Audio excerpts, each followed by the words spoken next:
Un cordial saludo a todos los oyentes de Radio María. Un día más, con la gracia del Señor, nos disponemos a hacer un comentario del Catecismo de nuestra Madre la Iglesia. Estamos en la parte del credo, comentando los puntos del credo, donde hemos concluido la ascensión de Cristo a los cielos. Jesús subía a los cielos y está sentado a la derecha de Dios Padre Todopoderoso. Desde allí ha de venir a juzgar a vivos y muertos. Comenzamos esta parte, este artículo del credo. Volverá en gloria, esa es la forma en la que lo titula. Pero que en su primer punto, sus tres primeros puntos, habla de que Cristo reina ya mediante la Iglesia. Cristo reina, Cristo es Rey. Algo que de alguna manera prolonga ese estar ascendido a los cielos, prolonga el comentario, queremos decir, que hacíamos en los días precedentes sobre ese estar sentado a la derecha del Padre, que es también pues otra forma de expresar que Cristo es Rey de cielos y tierra. Los puntos 668, 669 y 670 son los puntos que hoy queremos comentar. Cristo reina. Vamos a ver estos puntos y pasamos a comentarlos. Cristo murió y volvió a la vida para eso, para ser Señor de vivos y muertos. La ascensión de Cristo al cielo significa su participación en su humanidad, en el poder y en la autoridad de Dios mismo. Jesucristo es Señor, posee todo poder en los cielos y en la tierra. Él está por encima de todo principado, potestad, virtud, dominación, porque el Padre bajo sus pies sometió todas las cosas. Cristo es el Señor del cosmos y de la historia. En Él la historia de la humanidad, incluso toda la creación, encuentra su recapitulación, su cumplimiento trascendente. Como Señor, Cristo es también la cabeza de la Iglesia, que es su cuerpo.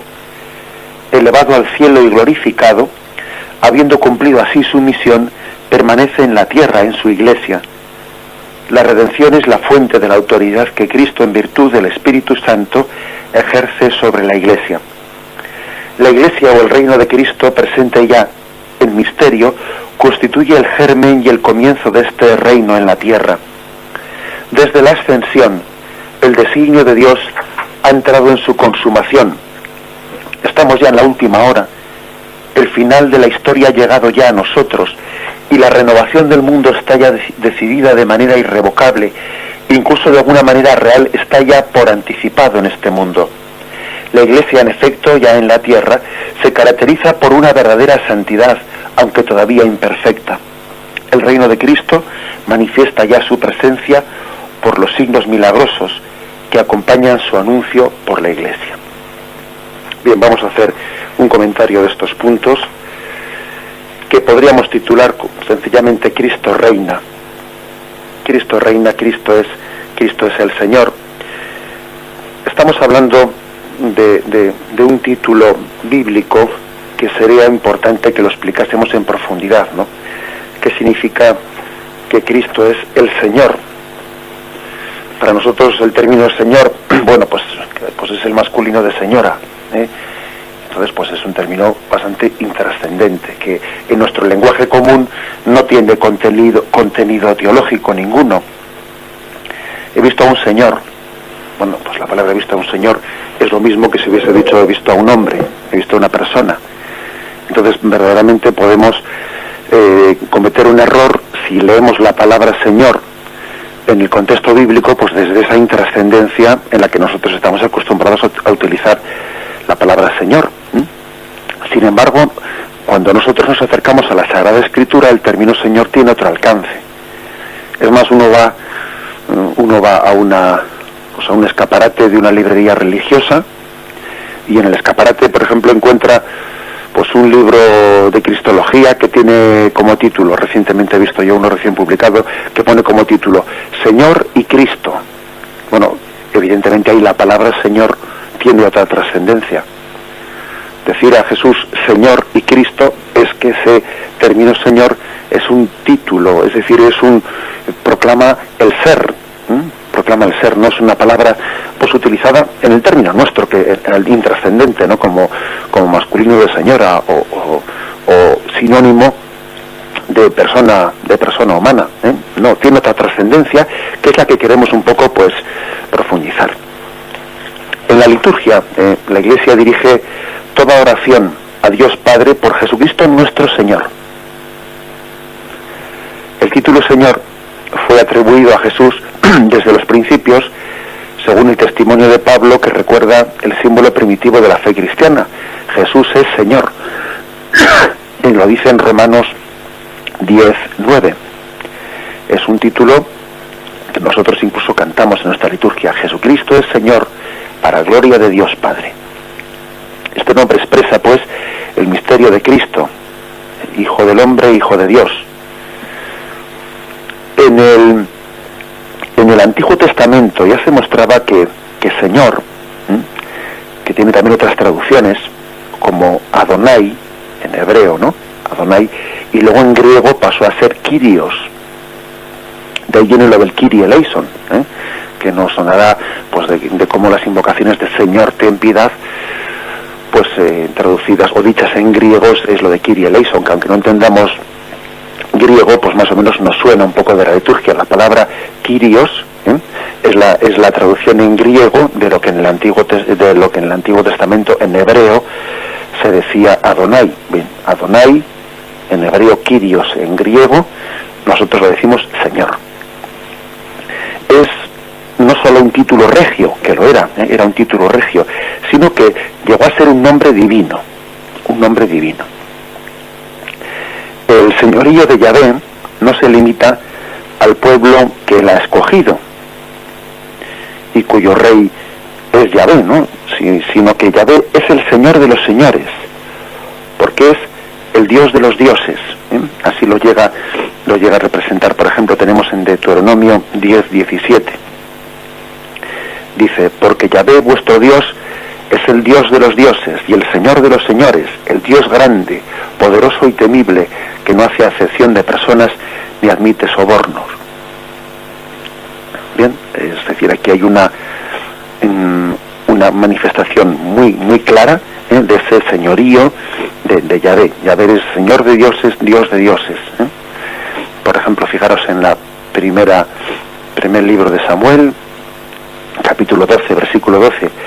Pero en cuanto habéis visto que Nahás, rey de los amonitas, venía contra vosotros, no habéis dicho no, me habéis dicho no, que reine un rey sobre nosotros, siendo así que vuestro rey es Yahvé, Dios vuestro.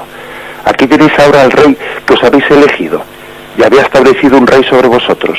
Si teméis a Yahvé y le servís, si escucháis su voz y no os rebeláis contra las órdenes de Yahvé, si vosotros y el rey que reine sobre vosotros seguís a Yahvé vuestro Dios, está bien. Pero si no escucháis la voz de Yahvé, si os rebeláis contra las órdenes de Yahvé, entonces la mano de Yahvé pesará sobre vosotros y sobre vuestro rey.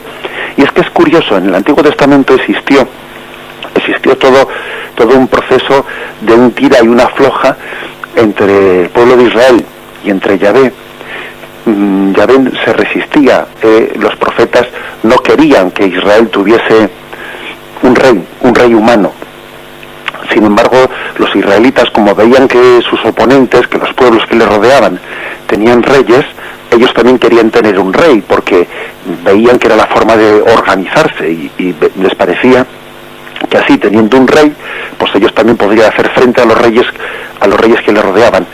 Pero los profetas que expresaban, ¿no?, pues el sentir divino, los profetas temían que si se nombraba un rey humano, pues entonces el pueblo de Israel acabase poniendo su corazón en ese rey y entonces pues dejasen de tener el corazón en el único Dios, ¿no?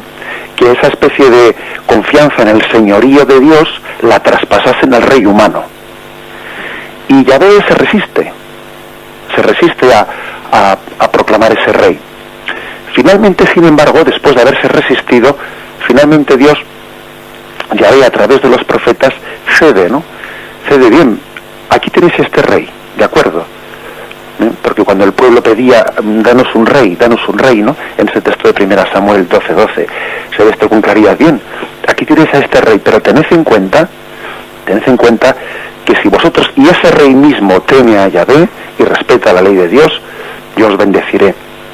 De lo contrario, si ponéis vuestra confianza en ese rey, si pensáis que ese rey va a ser vuestro señor, os equivocaréis, ¿eh? Y entonces estáis poniendo vuestra confianza en un hombre de carne y hueso, que carne es, no es verdadero señor. Si tiene un señorío, es porque ese señorío ha sido dado por Yahvé, y es participación del señorío de Dios. Hay de aquel que confía en la carne, porque está abocado al fracaso, ¿eh? Esta fue, por lo tanto, digamos, la controversia que existió entre el pueblo y Yahvé en la resistencia de nombrar un Dios. Esa resistencia. Bien, no es que, fijémonos, no es que Yahvé no quisiese que nosotros tuviésemos autoridades humanas o que Israel tuviese autoridades humanas para regirse, pero si se resistió a ello y tardó en dar el visto bueno a través de los profetas a ello, es porque quería que eso se purificase. Quería que se purificase el otorgar la confianza de Israel a una autoridad humana, a un rey, que se purificase pues de todo lo que podía suponer pues una falsa divinización de la autoridad del rey. Yahvé quería purificar, ¿no? Purificar esa especie de obediencia a la autoridad, al rey, purificarla de esa tendencia que hay a divinizar. De hecho, fijaros como Jesús tuvo que enfrentarse pues a esa divinización que hacían los romanos de sus autoridades. Al final a los cristianos se les pedía que quemasen incienso ante el César, y los cristianos se negaban, ¿no?, a dar esa especie de reconocimiento cuasi divino o sin cuasi, esa especie de reconocimiento divino al emperador. Por eso Yahvé se resiste a darle un rey a Israel, hasta que finalmente les hace entender: no os equivoquéis, no os equivoquéis, no pongáis vuestra confianza en la carne. Este rey que yo os doy, sí, os lo doy yo, pero su señorío es una participación del señorío de Yahvé y no otra cosa. Todavía hoy existen en Israel algunos sectores del pueblo judío, especialmente los sectores más ultraortodoxos, esos que solemos ver pues allí en torno al muro del templo, al muro de las lamentaciones, esos que vemos con esos tirabuzones que están allí orando ante el muro. Son sectores del pueblo de Israel que no reconocen la autoridad humana, no reconocen la autoridad del pueblo de Israel, piensan que su único gobernante es Yahvé, y se niegan a hacerle servicio militar, y se niegan a pagar impuestos, y se niegan a reconocer cualquier tipo de autoridad humana, sino que ellos piensan que Israel debe de ser regido únicamente por Yahvé, y que no tiene que tener ninguna otra autoridad humana, sino que solamente Yahvé tiene que ser su autoridad, su Señor. Bien, como podéis imaginar, pues esa es una interpretación pues excesivamente literalista, porque el hecho de que Yahvé en la Sagrada Escritura se presente como único Señor de su pueblo, eso no quiere decir pues que no podamos tener autoridades humanas, porque al fin y al cabo la autoridad humana, como luego también veremos en la Sagrada Escritura, no es sino una participación del señorío y de la autoridad de Dios. Cristo es rey, es cierto, pero Cristo quiere también reinar a través de mediaciones humanas. No en vano, cuando Jesús estaba delante de Pilato, Jesús le dice a Pilato: no tendrías ningún poder sobre mí si no se te hubiera dado de lo alto. Con lo cual Jesús está reconociendo que también Pilato, como todo gobernante humano, ha recibido una autoridad de Dios. Pero curiosamente, estos sectores, ¿no?, digamos ultraortodoxos o fundamentalistas, ¿no?, actualmente del pueblo de Israel, hacen una interpretación de estos pasajes bíblicos como que Yahvé no quería, ¿no?, bajo ningún pretexto, pues conceder o permitir que Israel tuviese autoridades humanas o reyes humanos, ¿no?, o gobernantes, y que si cedió en eso, como en este pasaje del primer libro de Samuel, cedió pues sencillamente por la debilidad humana, pero que en fondo Yahvé, su voluntad más originaria era que no tuviésemos gobernantes humanos. No, yo creo que esa no es la interpretación correcta, evidentemente, pero sí que es cierto que Yahvé en su pedagogía divina se resiste, ¿no?, a ceder, a concederles, pues tener reyes humanos, para purificar esa visión de lo que es un rey, para que no confiemos en la carne. Sí, necesitamos mediaciones humanas para poder organizar nuestra sociedad, pero sin poner nuestro corazón en esa mediación humana. Nosotros confiamos en el Señor y oramos a Dios por nuestras autoridades. Es una costumbre también católica, orar a Dios por nuestras autoridades. Oramos a Dios por todas las personas que ha puesto ante nosotros como mediaciones humanas. Oramos a Dios por el rey, oramos a Dios por nuestro gobierno, oramos a Dios por nuestros gobernantes. Fijaros, yo recientemente estaba con un enfermo que iba a ser operado, ¿no?, atendiéndole antes de que entrase al quirófano, y yo le decía, vamos a orar por los médicos que te van a intervenir. Oramos a Dios por todas las mediaciones humanas de las que Él se sirve para llegar a nosotros. Pero no ponemos nuestro corazón en la carne, que al fin y al cabo esa mediación carne humana es. Ponemos nuestro corazón en Dios, único Señor, único Rey. Él es el Kyrios, Él es el Adonai, Él es el que tiene plena soberanía sobre toda la creación. Vamos a hacer un momento de silencio meditándolo antes de continuar. Un paso más, porque llegamos al Nuevo Testamento, y en el Nuevo Testamento pues se transfiere a Jesucristo el título de Kyrios, de Señor, y esto es lo importante para nosotros. Ese término de Señor que Yahvé había tenido mucho cuidado en no querer transmitirlo a los reyes, ¿no?, así sin más, pues porque se daba cuenta de que ese término podía poner la confianza en seres humanos. Ese término que los profetas querían que fuese como un signo de la plena confianza en Dios que cuida de nosotros, Dios todopoderoso y providente, ¿no?, y que por lo tanto es el único Señor último, era Yahvé, y si los reyes eran señores era únicamente como participación del señorío de Dios. Ahora lo grande, lo grandioso, es que el Nuevo Testamento, pues entendemos plenamente que ese título sobre todo se le aplica a Jesucristo. Eso es lo impresionante. Esta es la fe de la primera iglesia, de la primitiva iglesia. Eso es lo que concluyeron, ¿no?, los primeros cristianos, fruto de haber convivido con Cristo, fruto de haber visto su señorío cuando Cristo multiplicaba los panes, cuando Cristo caminaba sobre las aguas, vieron que era Señor. Cuando Cristo calmó la tempestad, y allí preguntaron, ¿pero quién es este, que hasta el cielo y el mar le obedecen? Y entonces se iban entendiendo, este es Señor. Este en el fondo es el mismo Señor que dividió las aguas en el Mar Rojo por donde el pueblo de Israel pasó. Iban entendiendo que Dios le había otorgado a Cristo ese señorío, del que Yahvé pues estaba pues plenamente engrandecido, ¿no?, o revestido de ese señorío. El señorío del que estaba revestido Yahvé es también otorgado a Jesucristo, y está revestido el del mismo señorío que Yahvé.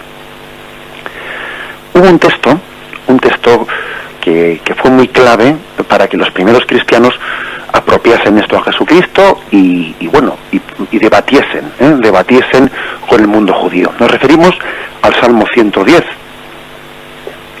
Oráculo de Yahvé a mi Señor. Siéntate a mi derecha y haré de tus enemigos estrado de tus pies. Y claro, aquí comienza una especie de problema. ¿Cómo interpretamos esto? Oráculo del Señor a mi Señor, o oráculo de Yahvé a mi Señor. Siéntate a mi derecha y haré de tus enemigos estrado de tus pies. Y aquí había un problema de cómo interpretar esto, porque si lo interpretaban con que esto lo había dicho Yahvé por David, entonces dicen, bueno, entonces ¿qué pasa? Que Yahvé le llamó a David mi Señor y le dijo que se sentase a su derecha. Oráculo de Yahvé a mi Señor, siéntate a mi derecha y haré de tus enemigos estrado de tus pies. Ese fue verdaderamente, este salmo está dicho por David. Se refería a él únicamente. Es verdad que David ha sido sentado a la derecha de Yahvé, que se le han sometido todos los reinos a sus pies. Y dice uno, pues hombre, pues en cierto sentido podría decirse eso de David, pero parece excesivo, ¿no? Parece excesivo porque, claro, también todos conocemos que David era un hombre pecador. Acordémonos de lo que hizo con su general Urías para quedarse con su mujer.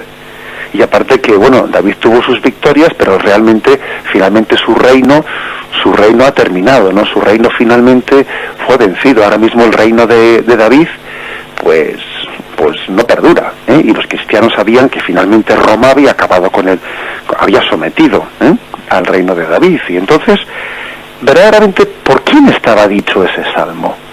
Oráculo de Yahvé, a mi Señor, siéntate a mi derecha, y haré de tus enemigos estrado de tus pies.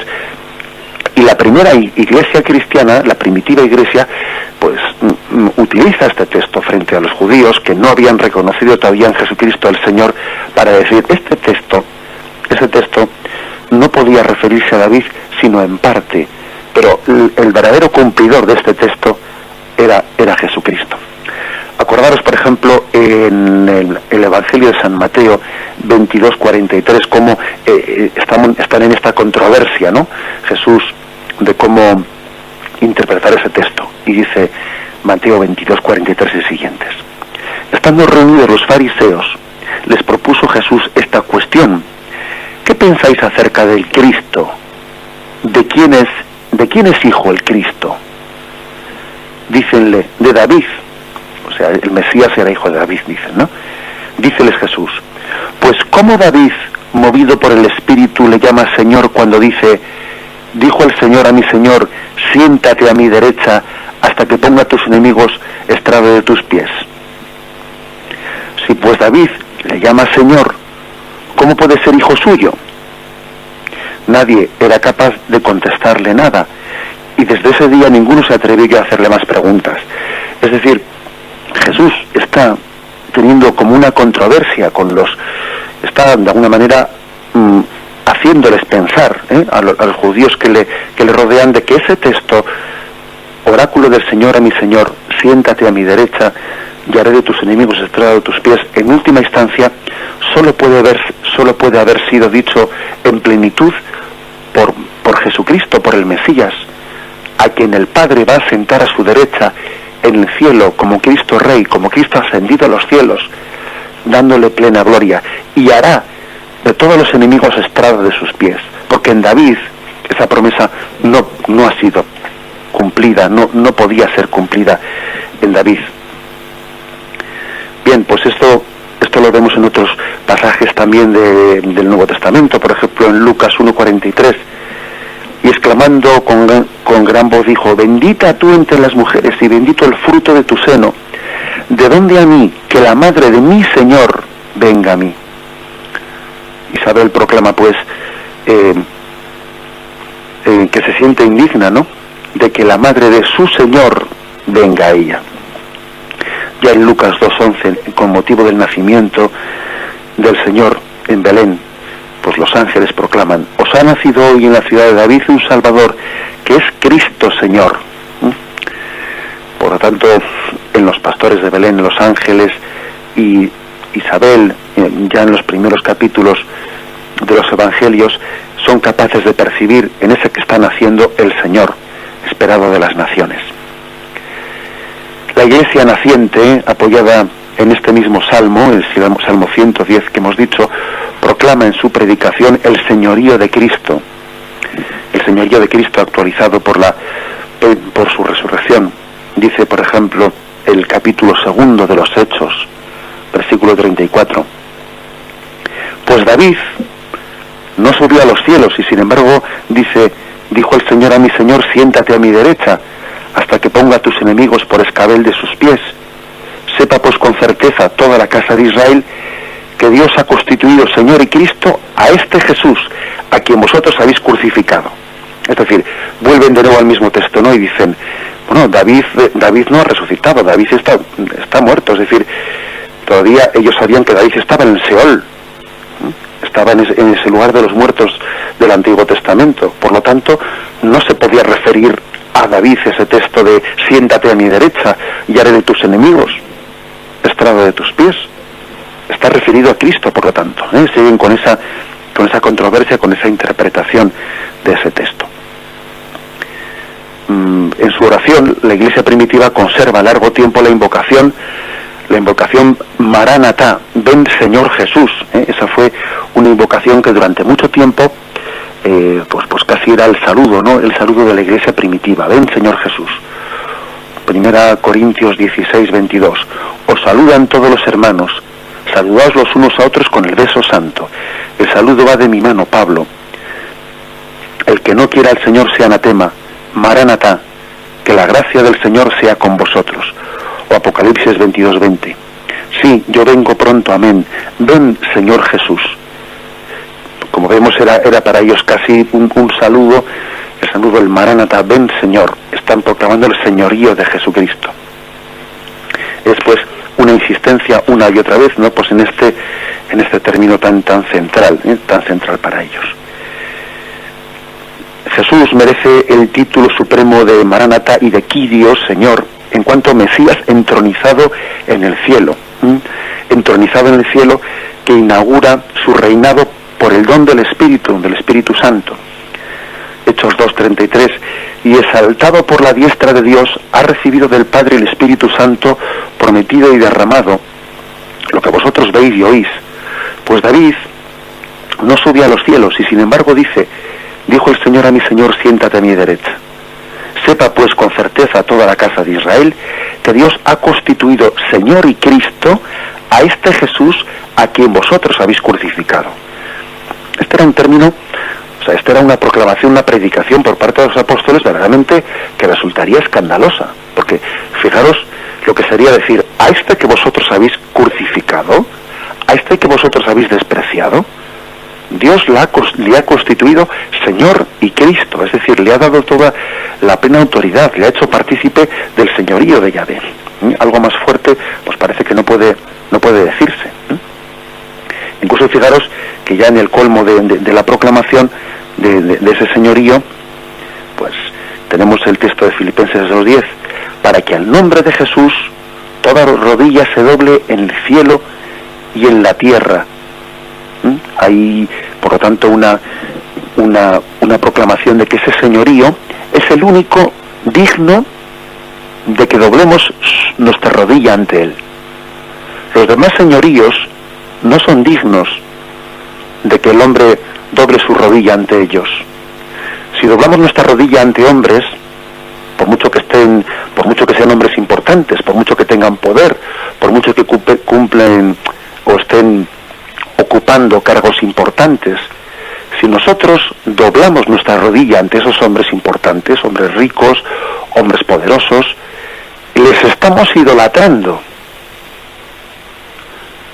porque nuestra rodilla debe ser doblada delante del Señor, el Kyrios, el que ha sido revestido de autoridad y de poder, y sería un pecado de idolatría el que doblásemos nuestra rodilla ante hombres de carne y hueso. Esto es lo que quiere proclamarse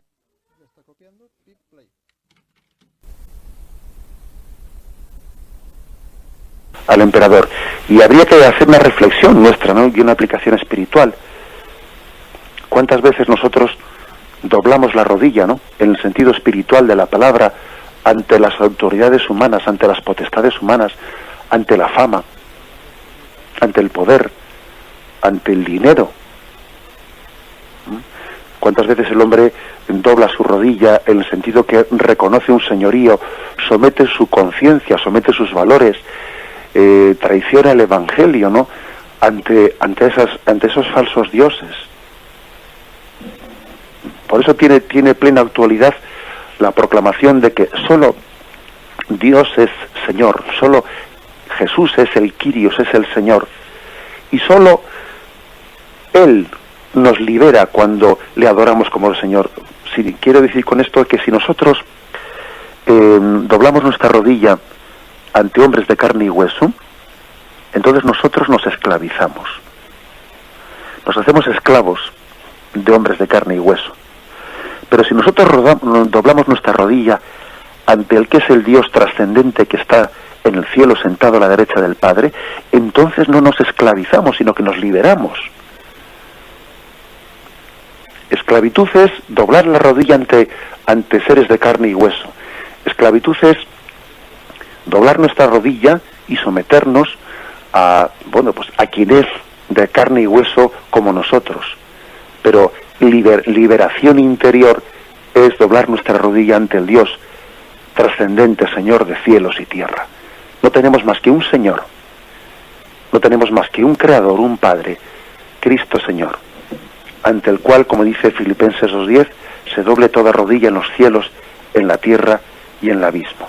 Es especialmente San Pablo el que a lo largo de sus cartas va concretando en qué se traduce ese ser rey de Jesucristo, ese señorío de Jesucristo. Y es maravilloso porque cuando uno extrae todas las consecuencias de qué supone el señorío de Jesucristo, pues se da cuenta de que estamos en las mejores manos, no que hubiésemos podido soñar, estamos en las manos de Cristo. Entonces uno entiende lo que es la fuerza de decir, Jesús es Señor, Jesús es mi Señor. Y estamos libres de muchos miedos, en la medida en que entendemos que Jesús es Señor. Jesús es Señor de todos los enemigos y potestades, ¿no? De todos los miedos que nos pueden teóricamente hacer temblar. Jesús es Señor de la historia. Qué importante es decir esta palabra, Jesús es Señor de la historia. Es decir, Él dirige los hilos de la historia. Incluso a través de avatares, incluso a través de los mismos hombres que se rebelan frente a Dios. Dice el Salmo, Dios mira desde el cielo y sonríe. Dios dice al ver cómo se rebelan frente a Él, hoy mismo he establecido a mi rey en Sión. Fijaros lo que dice ese Salmo. Dios, viendo desde el cielo cómo se rebelan los hombres frente a Él, sonríe como diciendo, ¿a dónde van estos? Hoy mismo he establecido a mi rey en Sión, mi monte santo. Es decir, por mucho que el hombre se rebele frente a Dios, por mucho que en la historia parezca que las generaciones, etcétera, pues se estén rebelando frente a los planes de Dios, sin embargo, no por eso el Señor deja de ser rey de la historia, y Él conduce el hilo de la historia, y es capaz hasta de servirse de las rebeliones del hombre frente a Dios para conducir finalmente a la humanidad hacia un destino. Cristo es el alfa y la omega, principio y fin. Esto también forma parte del señorío. Cristo es Señor de la historia, Cristo es el Rey del universo, Él es el Creador, el mundo proviene de Él, a Él va dirigido. Y fijaros una cosa, Cristo es Señor de la muerte. No olvidemos eso, porque a todos nos incita la muerte, porque claro, una cosa es hablar de la historia, del universo, pero está mucho más cerca de nosotros la muerte como enemigo, ¿no? La muerte como, de alguna manera, como un tope, como un muro contra el que nos estrellamos. Jesús es Señor de la muerte, y así aparece pues en la Sagrada Escritura. San Pablo lo subraya, y el último enemigo en ser sometido es la muerte. 1 Corintios 15, versículos 24 y siguientes, dice, luego el fin, cuando entregue a Dios Padre el reino, después de haber destruido todo principado, dominación y potestad, porque debe Él reinar hasta que ponga a todos sus enemigos bajo sus pies. El último enemigo en ser destruido será la muerte, porque ha sometido todas las cosas bajo sus pies. Mas cuando diga que todo está sometido, es evidente que se excluye a aquel que ha sometido a Él todas las cosas. Cuando hayan sido sometidas a Él todas las cosas, entonces también el Hijo someterá a aquel que ha sometido a Él todas las cosas, para que Dios sea todo en todo. Y un poco más adelante dice, y cuando este ser corruptible se revista de incorruptibilidad, y este ser mortal se revista de inmortalidad, entonces se cumplirá la palabra que está escrita, la muerte ha sido devorada en la victoria. ¿Dónde está, oh muerte, tu victoria? ¿Dónde está, oh muerte, tu aguijón? El aguijón de la muerte es el pecado, y la fuerza del pecado la ley. Pero gracias sean dadas a Dios, que nos da la victoria por nuestro Señor Jesucristo. Es magnífico ese texto de San Pablo, porque en la confianza plena del señorío de Jesucristo en su victoria, parece que se ríe de la muerte, la ironiza, es capaz de burlarse de ella, ¿no? Decir, ¿dónde está, muerte, tu victoria? ¿Dónde está, muerte, tu aguijón? La muerte, pues, ha sido el último enemigo, ciertamente el más contumaz, pero finalmente sometido por Cristo en su resurrección. La muerte ha sido muerta. La muerte ha sido definitivamente sometida al señorío de Jesucristo, porque no se escapa al señorío, al reinado de Jesucristo, no se escapa la muerte, es también sometida por Jesucristo. Y fijaros, un paso más, y voy a concluir con esto. En estos puntos del catecismo que hemos leído también se hablaba, especialmente en el 669, de cómo el Señor es también Rey, Señor de la Iglesia. Ese señorío de Jesucristo, leo este punto, como Señor, Cristo es también la cabeza de la Iglesia, que es su cuerpo. Elevado al cielo y glorificado, habiendo cumplido así su misión, permanece en la tierra en su Iglesia. Es Señor de su Iglesia también. Y es hermoso que nos demos cuenta de que el señorío, de que la Iglesia no es dueña, sino que es sierva de un Señor, de Jesucristo. Algunos piensan que la Iglesia es dueña de su propia, de su propia vida, que la Iglesia podría cambiar las cosas a su antojo, que los papas, según corrientes de pensamiento, que si conservadores, que si progresistas, pues pueden llegar a cambiar la marcha, ¿no?, y el transcurso de la predicación evangélica y de la evangelización y de la pastoral de la Iglesia, y se equivocan profundamente. Se olvidan de que la Iglesia es sierva y de que Cristo es su Señor, es su Señor. Fijaros, vamos a leer el texto de Efesios 1:20 y siguientes. Para que el Dios de nuestro Señor Jesucristo, el Padre de la gloria, os conceda espíritu de sabiduría y de revelación para conocerle perfectamente, iluminando los ojos de vuestro corazón, para que conozcáis cuál es la esperanza a la que habéis sido llamados por Él, cuál la riqueza de la gloria otorgada por Él en herencia a los santos, y cuál la soberana grandeza de su poder para con nosotros, los creyentes, conforme a la eficacia de su fuerza poderosa, que desplegó en Cristo, resucitándole de entre los muertos y sentándole a su diestra en los cielos, por encima de todo principado, potestad, virtud, dominación, y de todo cuanto tiene nombre, no solo en este mundo, sino también en el venidero. Bajo sus pies sometió todas las cosas, y le constituyó cabeza suprema de la Iglesia, que es su cuerpo, la plenitud del que lo llena todo en todo. Uno, cuando ve esto, ¿no?, esta descripción de San Pablo del señorío, sobre todo el principado, potestad, virtud, dominación, y al final, como la cumbre, dice, y le constituyó cabeza suprema de la Iglesia, que es su cuerpo. Se da cuenta de que tenemos que bendecir a Dios, porque en la Iglesia vemos realizado de una manera pues muy cercana a nosotros el señorío de Jesucristo, y vemos que Cristo reina en su Iglesia. Cristo reina en ella. Fijaros incluso que fue tradición cuando un papa era elegido, hacer la misa de coronación del nuevo papa. Misa de coronación, en la que se ponía esa corona al papa, como queriendo significar en ello que el papa estaba prolongando pues ese señorío de Cristo Rey. Si la Iglesia, si en la costumbre, pues los papas han renunciado pues a ese gesto, no es ni mucho menos, ¿no? Porque no creamos firmemente en que ese señorío de Cristo está significado a través de la mediación del Papa, el Cristo en la tierra, sino para que no se entienda mal ese signo, porque es verdad pues que siempre tenemos que estarnos purificando precisamente para que el señorío de Cristo no lo pongamos en la carne incluso humana de ese representante de Cristo en la tierra. Y si los papas han renunciado a hacer esa misa, ese signo de la coronación, de ponerse una corona cuando un papa es elegido, es para que el signo no nos confunda, pero no porque deje de ser verdad, porque es que es absolutamente cierto que en Cristo somos reyes, y que la Iglesia,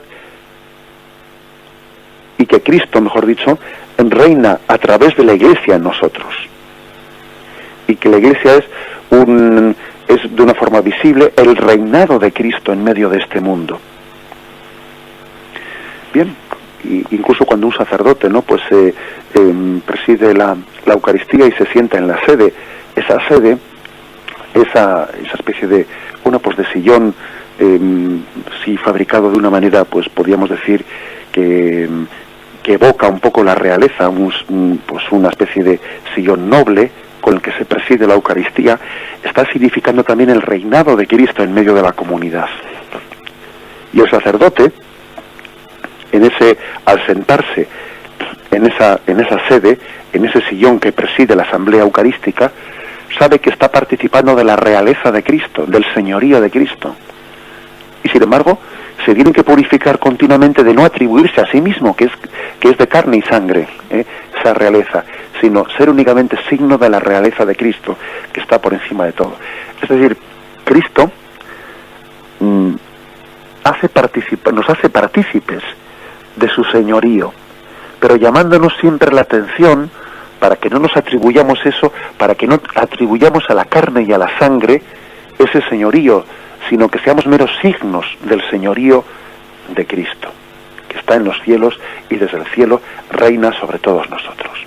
Concluimos hoy el comentario del Catecismo de Nuestra Madre la Iglesia. Continuaremos a partir de mañana, si Dios quiere, a partir del punto 671.